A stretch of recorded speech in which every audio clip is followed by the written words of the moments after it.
بسم اللہ الرحمن الرحیم بلغ العلا بکمالہ کشف الدجا بجمالہ حسنت جمیع خصالہ صلوا علیہ وآلہ۔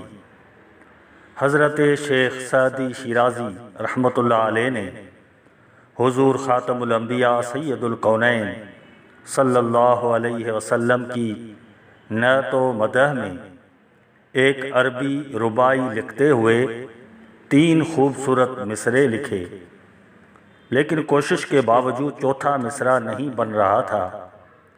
اس وجہ سے مضطرب و پریشان تھے۔ ایک رات خواب میں حضور سرور کونین صلی اللہ علیہ وسلم کی زیارت نصیب ہوئی۔ آپ صلی اللہ علیہ وسلم نے فرمایا، اے سعدی اپنی نعت سناؤ۔ تو حضرت سعدی شیرازی نے باادب 3 مصرعے بارگاہ رسالت میں پیش کیے اور خاموش ہو گئے۔ تو آپ صلی اللہ علیہ وسلم نے یہ سن کر فرمایا، یہ مصرع اپنی نعت میں بڑھاؤ، صلو علیہ وآلہ۔ اس طرح شیخ سعدی رحمۃ اللہ علیہ کی یہ نعتیہ ربائی نہ صرف مکمل ہوئی بلکہ بارگاہ رسالت میں مقبول بھی ہوئی، جسے ہر دور میں عاشقان رسول صلی اللہ علیہ وسلم پڑھتے رہتے ہیں۔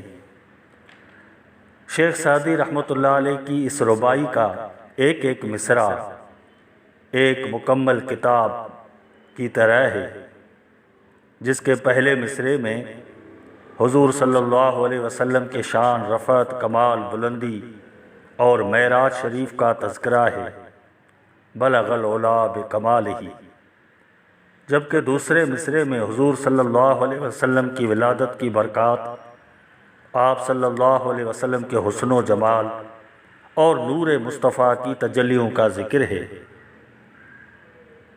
کشف الدجا بجمالہ، جبکہ تیسرے مصرعے میں حضور صلی اللہ علیہ وسلم کی سیرت طیبہ، فضائل، خصائل، عادات، اسوہ حسنہ اور سنتوں کا ذکر ہے، حسنت جمیع خصالہ، جبکہ چوتھے مصرعے میں حضور صلی اللہ علیہ وسلم اور آپ کی آل و اولاد پر درود و سلام پڑھنے کا ذکر ہے۔